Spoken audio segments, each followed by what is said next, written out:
Welcome to the Comeback Lab podcast. This is your host, Dr. Melanie Worley, sports medicine physician specializing in regenerative orthopedics and performance recovery. This is the show where science, movement, and modern medicine come together to help you recover smarter, perform better, and return stronger. Each episode features experts in sports medicine, rehab, fitness, and human performance to break down the strategies behind real recovery and real results. Rachel Selman. Let's build your comeback podcast. She is a physical therapist, strength and conditioning coach, and performance specialist with a background in chemistry from Georgia Tech and a doctorate of physical therapy from Mercer University. She holds CSCS and Performance and Sports Scientist certifications through the NSCA. She is also TPI certified in golf and has advanced training in pelvic health and running biomechanics. She also owns and operates an integrated wellness facility providing one-on-one care across physical therapy, training, and performance services, and she teaches courses on pelvic health, running, and postpartum recovery. She is the author of the first set of athlete-driven, peer-reviewed guidelines for performance in pregnancy and postpartum through the International Journal of Sports Physical Therapy, and is the author of the athlete-facing book, Floor It, Using the Pelvic Floor to Power Athletic Performance. Let's dive in. All right, so welcome to the Comeback Lab podcast. This is Dr. Rachel Selman with me. She's a pelvic floor physical therapist specialist, and we're going to talk today about running injuries and particularly the glutes and how we see a lot of pelvic injuries in runners. And so let's just jump right in. Give us a quick background on how you got into pelvic floor physical therapy and running. Yeah, so I started in physical therapy, I think kind of like where most people start. Like I played sports growing up and had injuries. And so I'd been in and out of PT, had good experiences. And I remember I was probably in middle school when I was like, this is kind of fun. Like I enjoy being at PT, which I know is not a super normal experience, but also like the thought of doing that over something like a desk job where every hour is different and I'm in the gym and like we're moving was really enticing. So I went to career day with a PT in 8th grade. I've always known that I wanted to do PT. I think I was fairly certain that I wanted to do ortho and kind of sports medicine type stuff, and ended up at my first, job in a more sports medicine type field and setting. Stayed very, very ortho. Was kind of like, this is the only type of PT that I want to do. And then I had my first kid, and I was really frustrated through the pregnancy process because I was lifting and running and doing all these things. And well, to be honest, I wasn't doing a lot of running. I was doing a lot of lifting and had really found a love for resistance training. And so when I got pregnant, all of the kind of everyone's opinions come out of what you can and can't do during pregnancy, and people are very vocal about it for whatever reason. And I didn't know any better. I mean, I was pregnant in 2017. I think the first return to run guidelines that were just like an overview came out in 2019. And so I was navigating that at a time that we did not have the research that we do now, which was very, very frustrating. I constantly was like, is this safe? Is this too much? Is this not enough? And because of that, erred on the side of caution, lost a ton of strength in pregnancy that I didn't need to lose. And I had worked really freaking hard for, but was scared of lifting in pregnancy. And so, you have your baby and then it turns into wild, wild west of like, now there's no restrictions and everything's fine automatically. And from your field, like that's not how any musculoskeletal injury works. Right. So it was very like, everything was guarded and like very, very conservative during pregnancy. And then postpartum was the opposite. Do whatever you want, whenever you want, what feels good, what feels right, despite having a tear. And because of that, I had to navigate a lot of symptoms on my own that were incredibly frustrating, and the answers weren't readily available. And so I ended up talking to a friend who was a pelvic PT who I knew from school. I was in her wedding, like we were good friends. And it's unfortunate that that's the only reason that I knew anything about pelvic PT. But after going through some of it myself, I was like, God, this is so important, and ended up going and specializing in it. And so now that's what I do. Amazing. Yeah. Thanks for that background. I think that's really helpful for listeners. As you can probably relate to, especially like in the elite running field, I know that there's a lot of pro athletes recently that have given childbirth and are kind of on their comeback, which I find it's really impressive. But also I think it's really important that we have some more guidelines for that patient population coming back to sport from pregnancy. So I think this will be a really fun episode to kind of dive in more into that. And so tell me too just about how you got into running for listeners and sort of what you're training for now. Yeah, so with running, it was honestly one of those things where I think when something's taken away from you, you're suddenly interested in it. So again, when I was pregnant, I wasn't doing a ton of running at the time. I was doing a lot of resistance training, Hmm. but I followed the old guidelines of don't get your heart rate above 140, which I mean, I think a lot of people will understand if I did, if I breathed too heavily, my heart rate sometimes would be 140 in pregnancy. And so it went from being something that was on the table, I just didn't enjoy it at the time, to like now I quote can't run. Hmm. And so I think in pregnancy, when it was like, you can't run anymore, I was like, well, shoot, like I thought I really enjoyed that. And when I came into Orange Theory, I did postpartum. Hmm. And so I came in as a member and realized, hey, I kind of enjoy this. And it was kind of my time to get into my own space in my own head. And so I think that became more valuable to me after having kids, because it was a moment where I'm going to step out of the house, and for this run, no one's going to need me. And I have a very capable, very helpful husband, which makes a huge freaking difference. I think people are always like, how do you train? How do you do all this? I have a very supportive husband Hmm. who steps up and absolutely does his part. But he knows, like when I go on a 2-hour run, like you can reach me if you need to. I'm gonna have my phone on do not disturb, but the only calls that are coming through are you. I'm gonna listen to my audiobook, or I'm not gonna listen to anything at all, but I'll still have my phone on do not disturb. Hmm. And so I think when I had kids, it became more valuable to me, one, because I felt like it had been taken away in pregnancy, even though it wasn't something I enjoyed at the time. But then two, having that space to step away, because again, you know what we do for work, you take care of people all day, and then you go home and you've got kids to take care of, and the second when you wake up, you're taking care of people. And Hmm. so runs felt like a way that I could take care of myself and still feel like I was kind of getting something done. Absolutely, yeah. It's a great way to de-stress, obviously. For me, I'm like one of the only people that I don't even bring my phone a lot of times or even have music, because it's like my 145 minutes or an hour away from all of that, which is great. So definitely can Totally. relate. So let's talk more about the connection between the pelvic floor and glutes, and why should runners care about this? Yeah, I think that this is something that until, again, very recently, we have not discussed. Again, the Mhm. first very initial postpartum guidelines for return to running came out in 2019. And that was not a peer reviewed paper. That said, the people who worked on it were incredible. It just wasn't in like a medical journal. It was kind of like a lot of specialists getting together and being like, we should start talking about this. And so we really owe a lot to them in that discussion, and that, guidelines for kind of tipping, into like, hey, we should look into this more. The reality is, from a muscle perspective, the pelvic floor is a force absorber, and running is all about force absorption and force production. If you cannot absorb force, you can't produce it. And so when I'm running, it's a bunch of single leg hops where every single hop, my body has to absorb force and dissipate it in a way that actually makes sense. And so if the pelvic floor cannot move up or down in either direction, or if it's stuck in one where it's stuck down or it's stuck up, it is one of those things where when I put my foot on the ground and I land with 2 to 3 times my body weight in terms of force, the force is going to go somewhere. So if my pelvic floor cannot absorb it, then it has to go somewhere that's going to tend to be my hips, my knees, my ankles, my back, kind of the area obviously around the pelvis. So I tell patients it's like a trampoline. We don't want a trampoline where the springs are so rigid that when I jump on the trampoline that it's very like jarring, but I do want enough give in the trampoline so that when I jump on it, it has a recoil. So I like go down to the trampoline and then the springs are strong enough that I get recoil. That's very similar to what the pelvic floor should be doing in a run. So when I land, I expect that force to push my pelvic floor down, but I have enough control to where I don't experience like leaking or heaviness or pressure, which would be kind of like if I jumped on the trampoline and it had too much give. It Mhm. doesn't have the ability to like lower. So when my foot lands, my pelvic floor has to give, accept that force.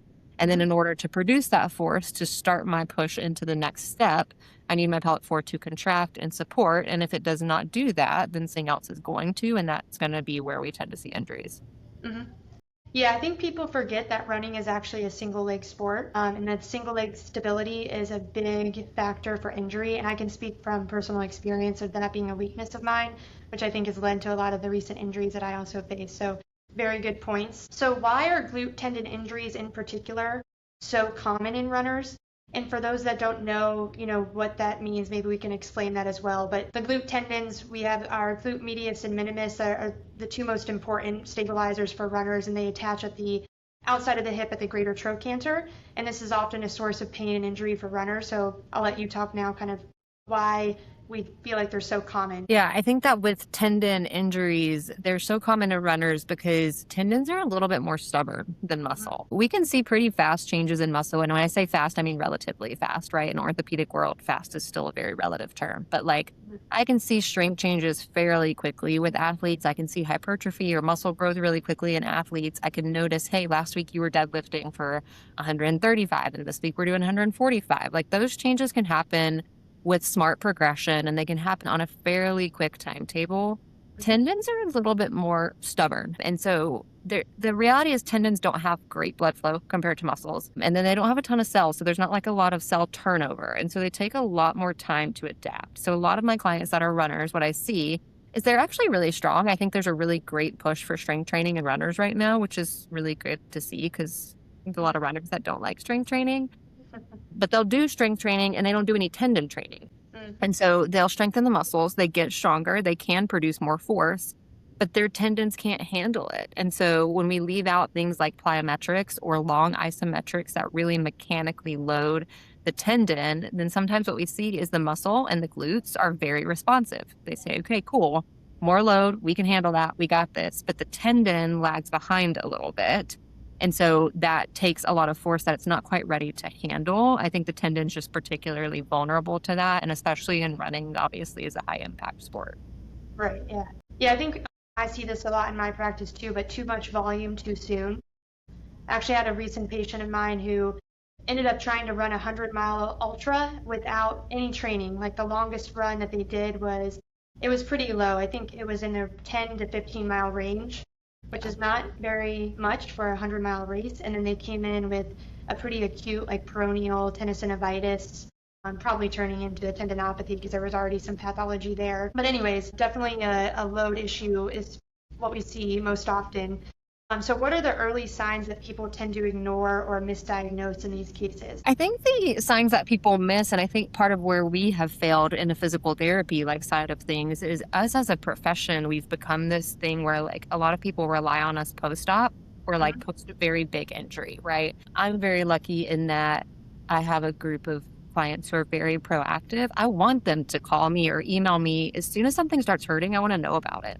And sometimes I'll reply and I'll say like, hey, that sounds like, fairly normal for this point, because you can have some aches and pains with running that are very transient. That's just the reality of running. That's just the reality of adding to your training plan. I never expect that everything is going to go 100% perfectly. I mean, even again, as a PT, my running plans don't always go perfectly, right? There's still things that pop up and I have to know, is this something that I need to address or is it something that could just be transient and goes away tomorrow? And so I think as a physical therapy field, we have really messed up in not pushing ourselves as like, hey, I'm someone that you can come in, schedule an appointment, pop in and let me take a look at it and see if it's something that we could actually, fix before it becomes an actual problem. Runners in general, and you know this because you run, the reality is part of it is dampening down that pain signal in your brain because running is not always comfortable and that's how you get better at it. So like running fast and running hard and doing threshold work is hard stuff. And so you learn to dampen down those signals.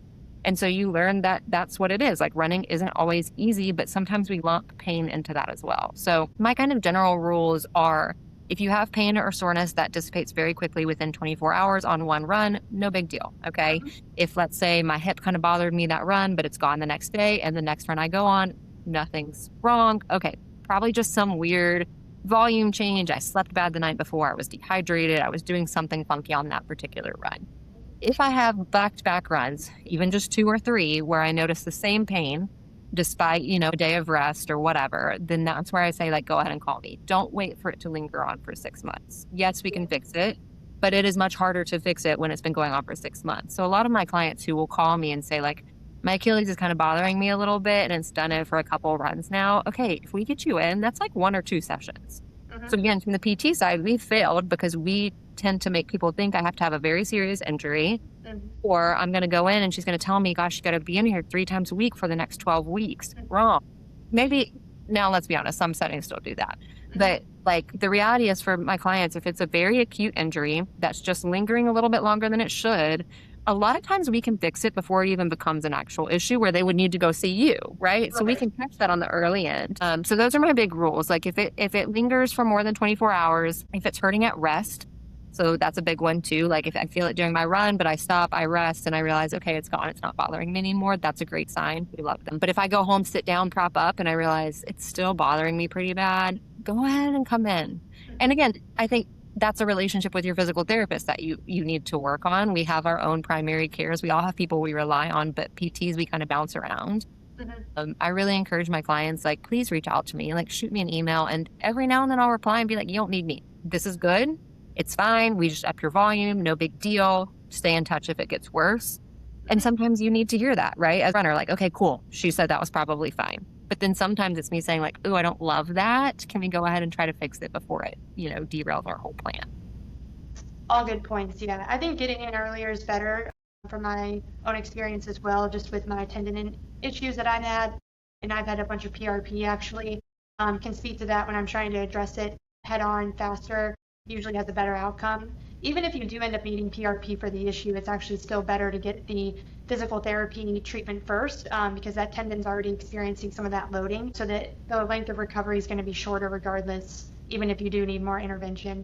So what are runners usually doing wrong that's setting them up for this? I know we talked a little bit about that, but do you have any other specifics that you could talk on regarding that? I think one is thinking is intuitive. With any other sport, we say like, you got to practice, you got to get better at it. You got to like kind of earn the ability to participate in these higher level activities. With running, it's a good thing and a bad thing that there's not as much of a gatekeepy feeling. Like I would never try to go pitch in an adult league softball game. I don't play softball. I've never played softball. I would need to practice a little bit before I did that. With running, there's a low entry point, which again is great in some ways of like anybody can do this. It's just something we have to kind of work up to. But in a lot of ways, anybody can do this, which is a problem, and we don't educate people on how to do it the right way. So like even just stuff like the zone 2 discussion. When I tell people like they're running too hard too often, their minds are just like, what do you mean?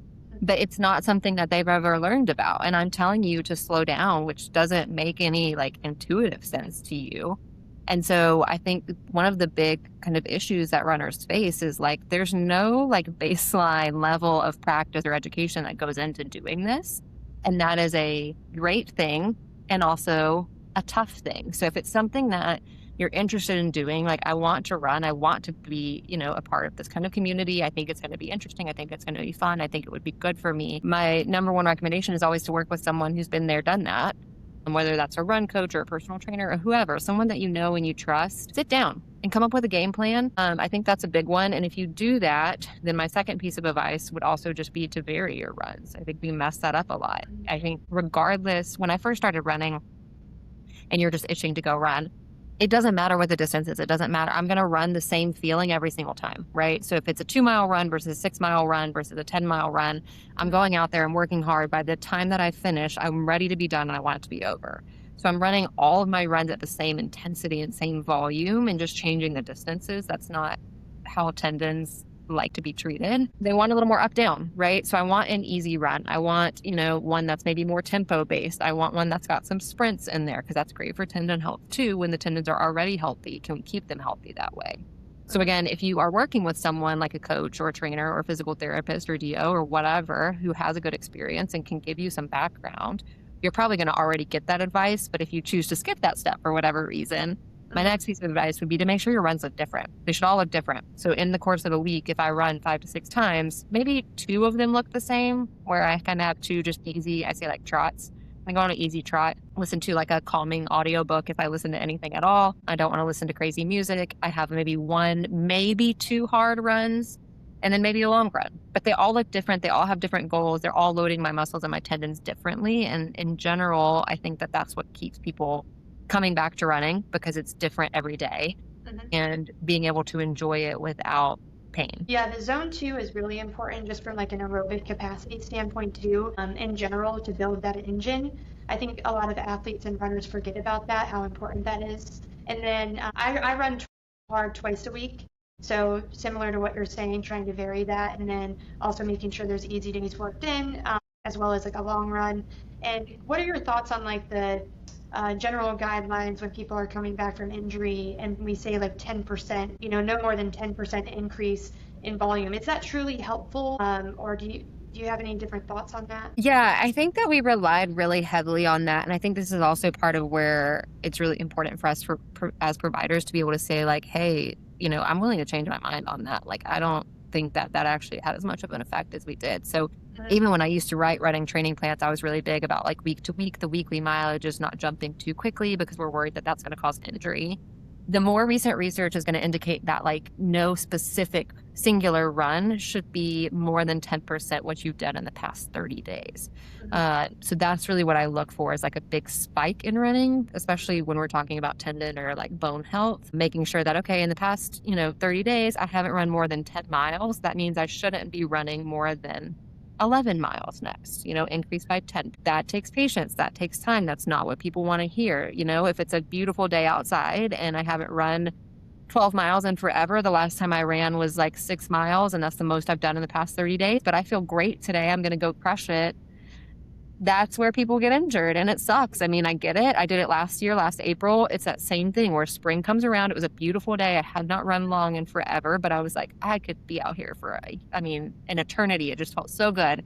And that's when I hurt my shin. I started having a bone stress reaction, caught it early, shut down for 2 weeks, biked instead, and then it never came back. But had I not known that, had I not understood that that's probably what caused it, then that would have been problematic. So caring less about the 10% increase in weekly mileage as a total and caring more about what have I done in the past 30 days and whatever my longest run in the past 30 days, I'm not going to do more than about 10%. I also think that training baseline plays a role in that. So like if you've got a really long training history where you've been training for years and you have a little setback in 30 days, it's probably not as big of a deal for you to work back up a little bit faster. But if you're new to running or new to distance, someone who's training for their first marathon, then yeah, I would rather us be conservative and actually make it to the starting line than try to jump too far too fast to make up for, hey, I was really sick last month and I didn't get my long runs in the way that I should have. That's fine. I would rather work it up and be smart. There will be future marathons, but not if we create a stress fracture. So looking more at the past 30 days as opposed to week. Good point. Yeah, for me, I come from like a sub 3 hour marathon background, and then basically I've had a lot of injury the last 3 years. And so my base went from like 60 to 70 miles a week to essentially like maybe I was lucky if I was running 10. So I've had to have a ton of patience recently as I increase my volume again. And I'm like around 20 to 23 miles a week, which is actually huge for me right now, which is great. But I plan to increase slowly. But it takes a ton of patience, and you have to really hold back. Like on the long runs, I would love to go farther, but I'm waiting and just going very slow. So to kind of segue from that, what does good rehab actually look like when we're rehabbing a glute tendon injury? I think when we talk about good rehab from the tendon standpoint in particular is load. I mean, we have to load the tendon. Tendons do not respond to rest. People see this all the time. I see it a lot in the podiatry world, and it's not to call out podiatrists, it's just where we are. And what I see is like I get sent people who have been to podiatry for Achilles tendonitis, peroneal tendonitis, and then they come in here and they've been in a boot for 4 weeks. And yes, it feels better in the boot because I'm not using it. But then as soon as I go back to using it, it feels exactly the way that it did before I even went into the boot. And so now I just wasted 4 weeks in a boot to feel exactly the same as I did when I went in. But you get the initial buy-in of, oh, it feels better because I'm not using it. And so you think, oh, this is working. And the second I try to go back to running, it's exactly the way that it was. And it's because tendons, we know, don't respond to rest. I think we used to, again, follow RICE, rest, ice, compress, elevate.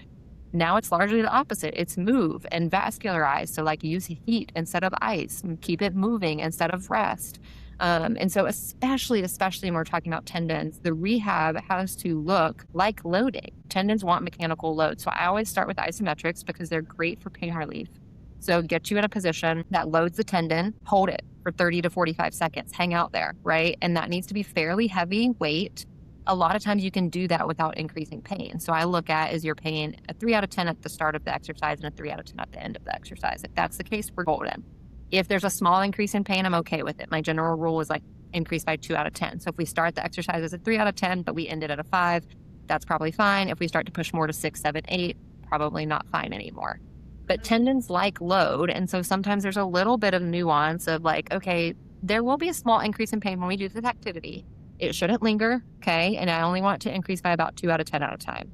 So they start with isometrics, really long holds that what we know from the research takes those collagen fibers, it thickens them, it makes them more tense, it lines them up so that they're able to do their job. If we start with isometrics, one helps with pain control, reorganize the tendon, which is the actual issue, right? We know we don't call it tendinitis anymore because there's really not an inflammation component. So a lot of people come in and they think there's inflammation. They also don't understand why Advil's not working. There's no inflammatory response in these tendons. They've changed structure. And in order to change their structure back to what it was before it started bothering them, we have to load it to get it back to that structure. So starting with isometrics, spending a couple weeks there, really getting that under control, making sure that we're like minimizing any of that extra vascularization that comes with those types of things. Then move into eccentrics, concentrics. So these look more like your typical quote exercises. So full range heel raises, full range split squats, full range deadlifts, all that good stuff. And then move into power and speed and plyometrics. So now that my collagen is reorganized, my tendon is healthy, can it absorb force and can it produce force in a healthy way to keep up with my muscles? Because we know the muscles are probably going to be fine. It's the tendon, again, that lags behind, and that mismatch is what causes problems. Yeah, you're speaking my language with everything that you just said. So the Rice model is really outdated. Unfortunately, we still see it a lot, especially like in the traditional sports medicine model and in my specialty. But we really need to start thinking about like not masking the healing and what's actually going on in the physiology like you described. And tendinopathy is such a better term than tendinitis for many reasons. But we know like that the collagen goes from like a nice type 1 collagen like you described to type 3, which is weaker. It looks thicker on ultrasound when I scan it, so the tendon will look irregular, it will look enlarged. Those are things that I will see on diagnostic ultrasound exam. And then we can talk a little bit more about this in a minute, but just that's where PRP also kind of comes into play with these injuries if it's not responding to the proper loading and rehab that you described. But all really good points. And I know we talked a little bit about some mistakes that we might see, biggest rehab mistakes. I think one is like too much load too soon. Do you have any other thoughts on that? And what other mistakes you see? Too much load too soon. It's kind of finding that sweet spot. And again, that's where I think communication with your provider is so important. Like I tell people all the time, and I mean this kindly, especially millennials, because I'm a millennial too. We generally are driven to people please. And so sometimes I can tell by the look on your face, like maybe that exercise doesn't feel great, but you're not willing to like tell me about it. You have to. You have to. It's not going to hurt my feelings. It doesn't mean that I'm a bad PT. It doesn't mean you're a bad patient. If something doesn't feel good, I need you to tell me. I do not need you to nod and smile and like try to feed my ego. That defeats the purpose. And so I want to load it well enough that, like you said, we're reorganizing collagen fibers, we're improving the structure of the tendon itself. But there is a sweet spot of, again, if we load it too quickly, then we kind of backfire and the tendon's going to respond accordingly. And so I tell people when they first come into physical therapy, the window of activity is fairly small. There's this many things we can do from point A to point B that are going to feel good. Let's find those 3 things and let's focus on those. You know, isometrics. Okay, 3 exercises. We don't have to get crazy. Just do these things, do them regularly, and then things will change and that window of activity gets a little bit bigger. Now I can do this many things, right? And then over time that gets bigger, bigger, bigger. But if you go underload here or you go overload here, both of those things are problematic just in different ways.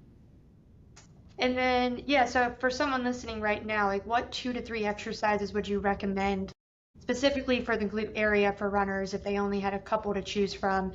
Biggest bang for their buck? Biggest bang for the buck right now, especially where I think the research is isometrics. I know I've said it a bunch of times, but especially when we're talking about tendon health, the research on that has been so good lately. And I've seen it personally. Like I've seen it personally work with clients. I've seen it personally work with myself. I love like a deadlift isometric. So a mid-thigh pull where we're in a squat rack. We have something stopping us from actually moving up into the deadlift, but we're still pulling against that force or technically pushing anyways. And so like getting into that range, trying to find and connect to the glute. I love a split squat isometric. All these, you can see these on my Instagram too.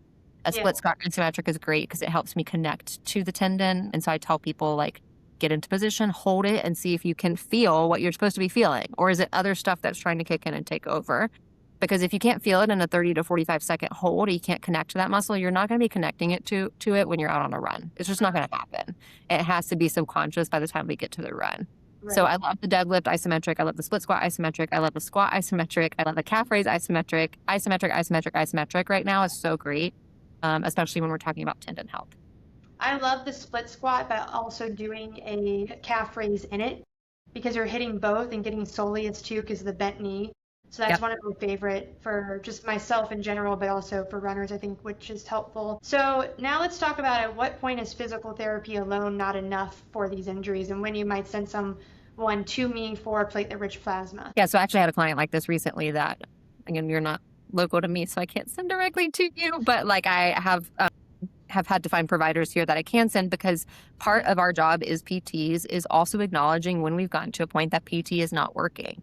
I think when we start in PT, we all kind of think I can fix everyone. And you know how it is. Like you want to fix everyone, you want to help everyone. But sometimes part of our job is acknowledging that this case is not going the way that it should be. And this is where I need to, refer out and maybe work an adjunct. Sometimes it's just refer out, call me back once you talk to them. Sometimes it's, hey, let's keep doing this, but I need you to go find them and work with them in the meantime. So for me, I look for lack of progression. So if we're working together, my kind of minimum is like 2 to 4 weeks. If we do 2 to 4 weeks of PT and we're not seeing change, I'm not saying it's going to be resolved in 2 to 4 weeks, but if we're not seeing improvement, that's a problem. And like we just talked about, there's multiple steps of tendon degeneration. And so when we get into those deeper layers of tendon degeneration, it's harder for us to kind of claw our way back out from the rehab side. And so, what we're doing in here is not going to hurt, but it's also not particularly going to get you back to a good starting point. So using PRP to kind of adjunct that.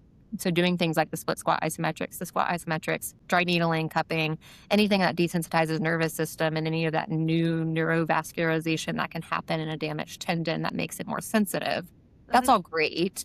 But if it's been going on for a while, if I don't see improvement for, 2 to 4 weeks, then I know that generally I want to try to see if we can add something like PRP in to kind of speed up that healing process a little bit. That's great. So you're kind of more on the early side, which I like, because I know some PTs will give it more like the 12 weeks or so, since the tendon can lag behind, but I kind of like that approach a little bit earlier.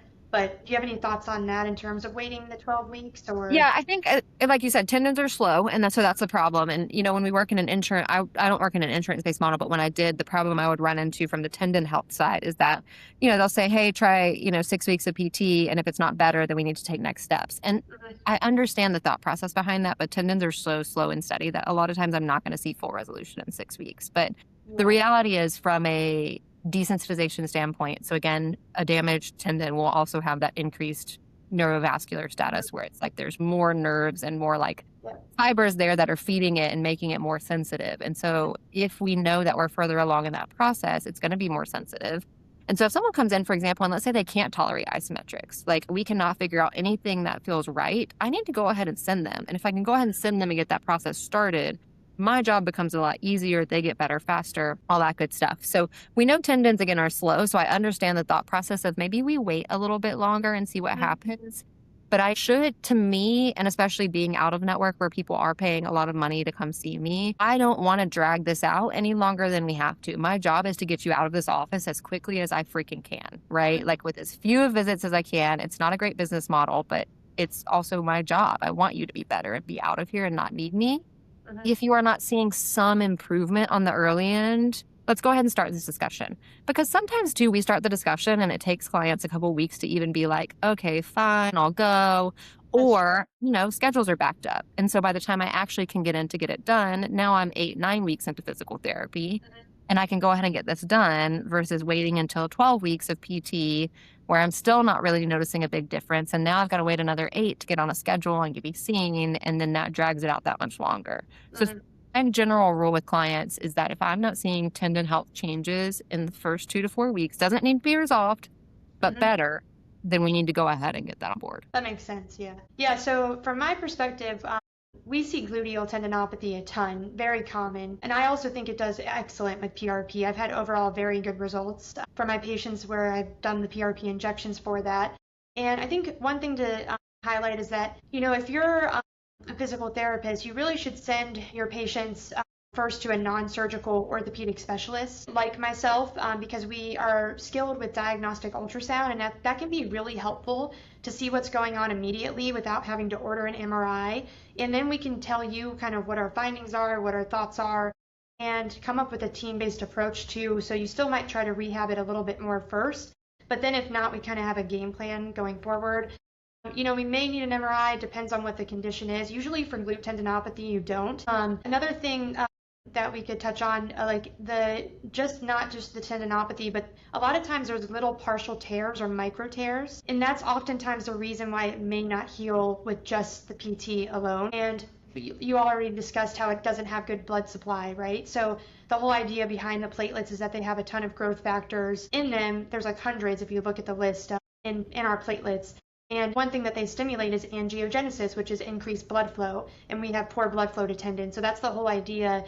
If we can direct it precisely in the area, so that's another thing that's important. It needs to be ultrasound guided right into the area of pathology, which you're going to base on, physical exam, but also the ultrasound findings. Then we usually can get these back to 100% with proper rehab afterwards in most cases. Occasionally, like you might need a second injection if you're like 50%, but if you're doing the PRP right and it's high concentration, oftentimes I find that one is enough in these scenarios. But curious just to see your thoughts on your experience with post-PRP rehab and how you sort of guide those patients versus non-PRP patients. Yeah, I think it's one of those things that, like you said, it's really important that you're working with a team, that you're working in adjunct and understanding. I think part of the problem with healthcare these days, we're so siloed. And again, you want to be the person that fixes everyone, and that's just not how it works. Yeah.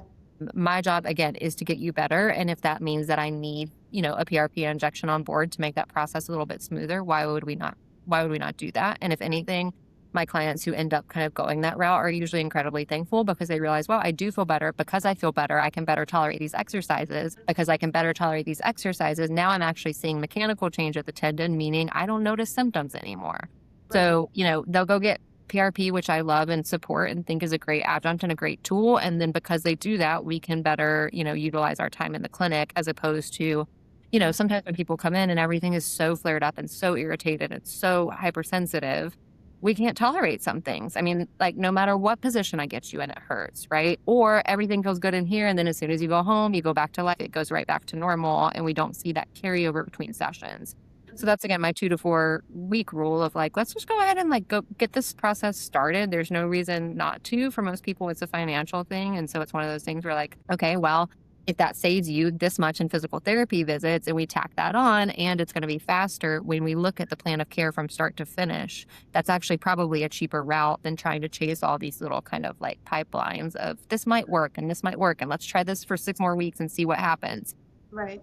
And so I think the PRP from a PT perspective, PTs who are willing to use that as an adjunct and again acknowledge that we can't fix everything, will notice that, gosh, it makes my job so much easier because now I can implement the stuff that I'm really good at so that this client gets better faster. Mm-hmm.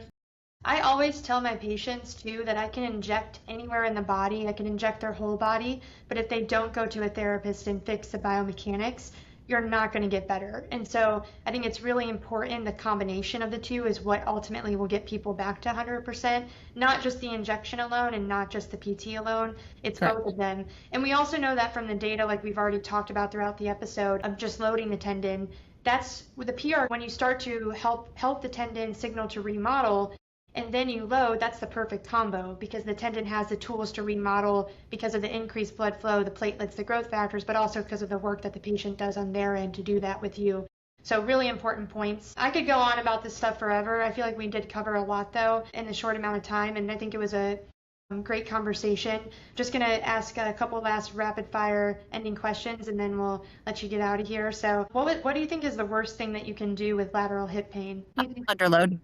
Okay. Underload, which sounds again crazy, but the reality is that to me just drags the process out so much more. I think people start having pain. They think, oh gosh, I need to stop. I need to rest. And then an object in motion stays in motion. When we stop doing things, we have a harder time getting back into them. And then it becomes a whole ordeal. If I can just give you 2 exercises to be working on while you keep running, while you keep strength training, then a lot of times you're going to get better faster and actually be able to stay sustainable with what you're already doing. Mm-hmm. And then what's one thing every runner should start doing tomorrow? I'm probably going to sound like a broken record here, but one, I feel like isometrics is a key component. Isometrics on the other end of the spectrum is plyometrics. I have been avoiding plyometrics personally for a long time just because it feels like, gosh, there's so much to do. I can't do isometrics and plyometrics and run and strength train. Plyometrics are such a low-hanging fruit. So once you've done your isometrics and you feel good, your tendons are happy, 10 minutes of plyometrics 2 to 3 times a week. That's it. Like if I have a patient cancel, I run out the gym real quick, do my 10 minutes of plyometrics. Like you can get them in so fast. Things like jump rope, depth jumps, broad jumps. Now you can do specific guided programs where you're walking through various things over the course of 8 weeks. After 8 weeks, go back to the beginning, restart, and do it again. It's such a low-hanging fruit. It's a very fast turnaround on efficiency. So again, I'm like right on the cusp of that kind of Boston qualifying marathon time. And things like plyometrics are what can help take you that little bit forward with very little in return. So much of running is you've got to put in more time and you've got to do more work and you need more volume and more mileage.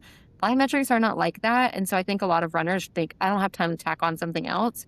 It's so short, it's so effective, and it makes a huge difference for tendon health. Absolutely, yeah. Even doing it for a warm up, my High Rocks coach has been giving me those as well, like single leg pogo hops, double leg pogo hops, 8 skips, bead skips, all of that stuff. Really important and can help activate everything before you go out on your run. And then you also kind of killed 2 birds with 1 stone. So, and then last thing is, do you have a race that you're training for currently? Right now I'm training for the Indianapolis Marathon, which I know is like a really big one. So if anyone's doing that one, I'd love to say hi. I've come across a couple people on Instagram who are doing it there. So I'm hoping to kind of like link up and say hello and wish them luck before we cross the starting line. It's supposed to be fairly flat.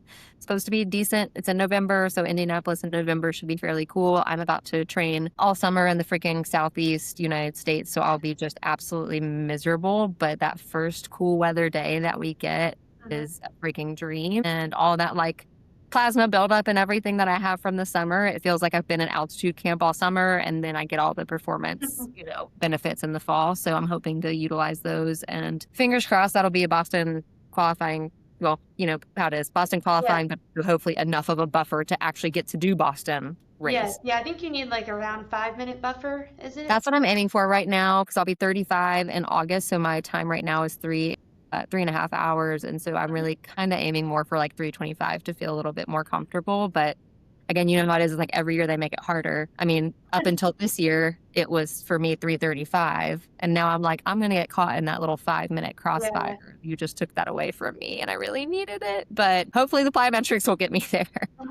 I bet you can do it, yeah. Indy's a good race. I've heard good things, had a lot of friends that have run it, but it can be pretty cold. Where are you located currently? I'm in Charlotte, North Carolina, but we moved here from Southwest Georgia. So we're used to the heat. I mean, it's starting to ramp up. Like even today I came back and I could wipe my face after my run and it's just like salt in my hand. But again, if I can make it through the summer, then usually there's like a day mid-September where I go on a run and it'll like tell me my pace and I'm like, okay, wait, that was all worth it. So I just have to keep that in mind. I actually went to Wake Forest for undergrad, so I lived in Winston-Salem. Yeah. And my family lives in Wilmington, North Carolina. Okay, yeah, very cool, very close. So you know the drill. Yeah. And then lastly, if people want to find you on social media to learn more, since you have a lot of great content out there, where should they go? Best place is definitely Instagram. So that's at Dr.Rachel-Selman. I am a physical therapist. I feel like people get so weird about that. I don't care if you call me Dr. Rachel. That literally doesn't matter to me, but it is the title that I professionally have. So yes, it goes by that, but it says right on my bio, I am a physical therapist and not a medical doctor. So at Dr.Rachel-Selman. I do have Facebook, but everything just pulls from Instagram. So, and then I just started a YouTube channel for more longer format content, kind of like this, because sometimes on Instagram, you know, you're limited. You've got 3 minutes or less to talk about very complex topics. So I just started a YouTube to kind of dive into more long content format, like answer questions for people, do case studies, that kind of stuff.